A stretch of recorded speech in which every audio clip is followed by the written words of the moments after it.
Democrat party की मरकजी रहनुमा और साबिक अमरीकी वज़ीर ख़ारजा हिलरी क्लिंटन अमरीकी रियासत कैलिफोर्निया के कांग्रेशनल डिस्ट्रिक्ट 40 से कांग्रेस के पाकिस्तानी नियाद अमरीकी उम्मीदवार डॉक्टर आसिफ महमूद की हमायत में खुलकर सामने आ गई हैं।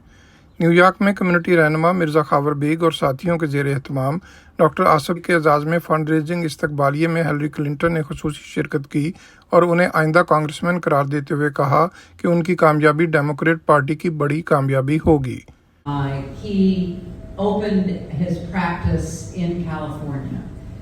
He has been a respected member of the medical community for so many years now. But what you might not know is that from the moment he opened his door as a physician, he made it clear he would never turn away anyone who needed his medical help. Doctor Asif Mahmood, जिन्होंने democrat primary election में बड़ी फतह हासिल की, नवंबर में congressional district 40 से मौजूदा Republican congressman को डी-सीट करने के लिए पुरअज़म हैं।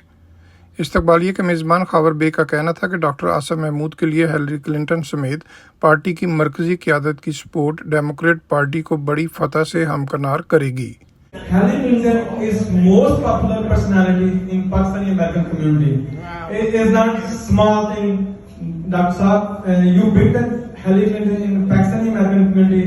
We would like to thank you also, and we will support and more already we supporting. But you built Hillary Clinton. This is not a small movement for Pakistani American community. इस्तकबालिये में शरीक दीगर community कायदीन का कहना था कि doctor Asif को America भर में बसने वाली पाकिस्तानी अमेरिकन कम्युनिटी भरपूर सपोर्ट करे। डॉक्टर आसिफ महमूद अगर कामयाब हो जाते हैं तो अमरीकी कांग्रेस में पहुंचने वाले पहले पाकिस्तानी नियाद अमरीकी कांग्रेसमैन होंगे। Mohsin Zaheer, channel 5, New York.